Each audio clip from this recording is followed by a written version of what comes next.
अपनी विभिन्न मांगों को लेकर किसान जैसे तैसे कर जोधपुर पहुंचने की कोशिश कर रहे हैं, लेकिन उन्हें बीच रास्ते में ही पुलिस रोक रही है। ऐसे में किसानों में नाराजगी है। जोधपुर में किसानों के महापड़ाव का मामला भारी रूप ले चुका था, पर पुलिस प्रशासन ने सतर्कता दिखाते हुए किसानों को रास्ते में ही रोक लिया था।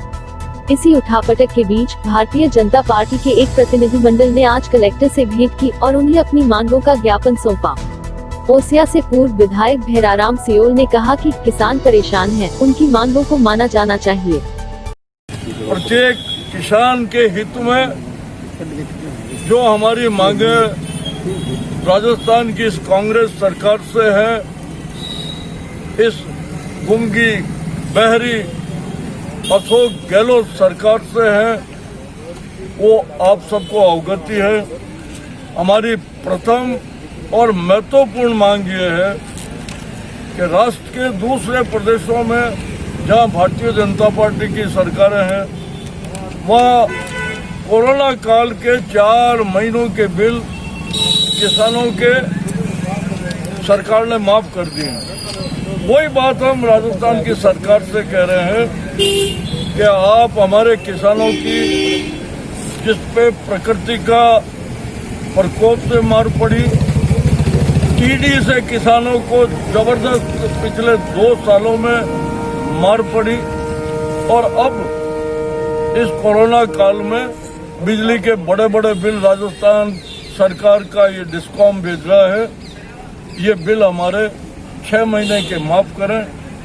और सबसे बड़ी बात यह है कि माननीय पूर्व मुख्यमंत्री वसुंधरा राजे सरकार में जो प्रत्येक डोमेस्टिक बिल, प्रत्येक एग्रीकल्चर बिल में 833 रुपए का जो सब्सिडी मिल रही थी, वो राजस्थान की इस कांग्रेस अशोक सरकार ने सब्सिडी बंद कर दी है।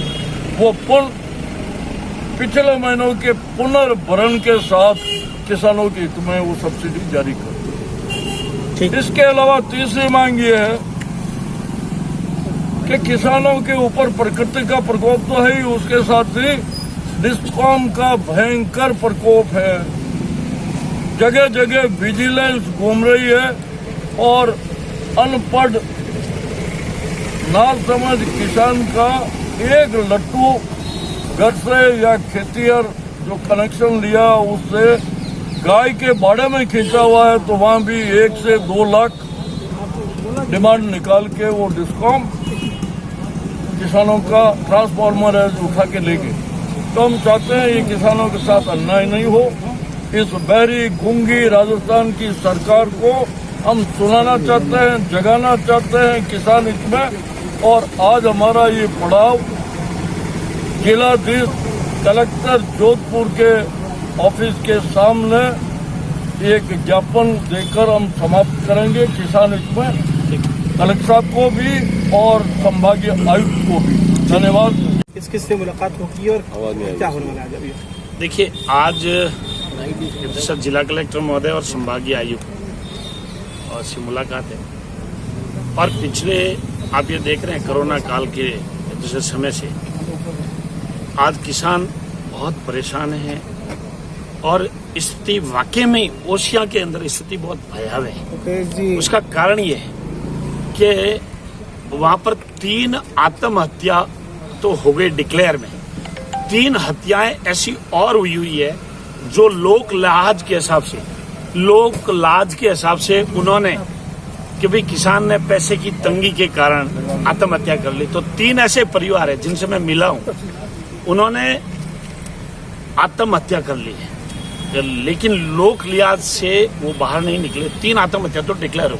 हम लोग ये सुनते थे पहले महाराष्ट्र, कर्नाटक, उड़ीसा के अंदर कि वहां पर किसान आत्महत्या कर, और ये भयावह स्थिति हमारे ओसिया के अंदर हो गई है। और मैं एक चीज ये कहना चाहूंगा कि जो किसानों के नाम पे आज दिन तक जो भी राजनीति करते आए, जैसे किसानों के लिए जो वर्तमान के मुख्यमंत्री जी ये कह रहे हैं कि हम किसान हित में कोई फैसला लेंगे, मुझे आज दिन तक एक फैसला जो किसान हित के अंदर लिया हुआ मुझे नजर नहीं आ रहा है। उल्टा पूर्ववर्ती सरकार के 833 रुपए की जो प्रत्येक किसान को सब्सिडी मिल रही थी, उसको उन्होंने बंद और कर दिया। और कोरोना काल के अंदर हालात ये है कि सब किसान का बच्चा कहीं बाहर कोई नौकरी कर रहा था, कोई छोटी मोटी इनकम कर रहा था, आज वो 6 महीने से घर में बैठा है, उसका कोई कमाई का साधन नहीं, और इन किसानों के जिन्सों के कोई भाव नहीं है। और मैं तो ये कह रहा हूँ कि माननीय अशोक गहलोत का गृह जिला है, अशोक गहलोत साहब को त्वरित गति से खुद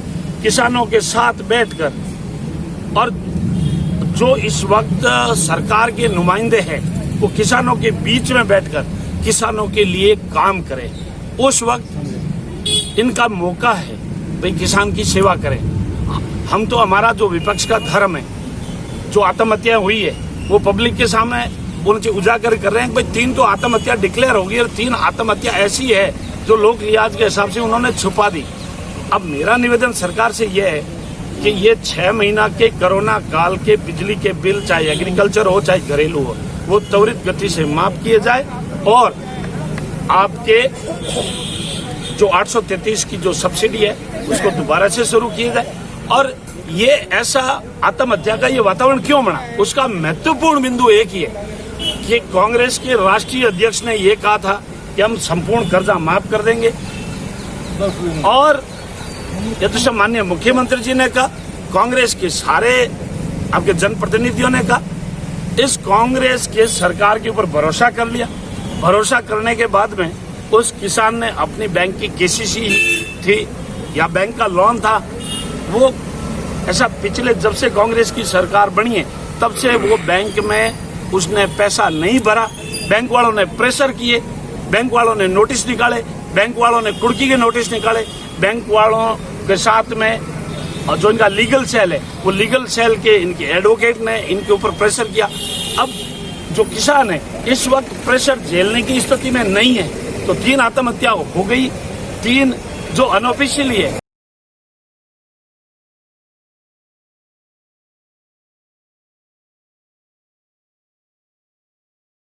हमारे YouTube चैनल को जरूर सब्सक्राइब करें, बेल आइकन जरूर दबाएं और जुड़े रहें डी न्यूज के साथ।